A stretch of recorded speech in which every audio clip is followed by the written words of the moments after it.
ជួយចុច like subscribe ចុចសញ្ញាកណ្ដឹងដើម្បីទទួលបានវីដេអូថ្មីនៅពេលក្រោយអរគុណសម្រាប់ការគាំទ្របន្លែអើយបន្លែមានបណ្ណាទិញបន្លែទេ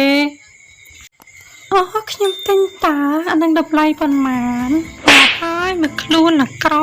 គ្មានពីណាគេលក់បន្លែឲ្យទេមែនអត់អ្នក fan ចែកដែរ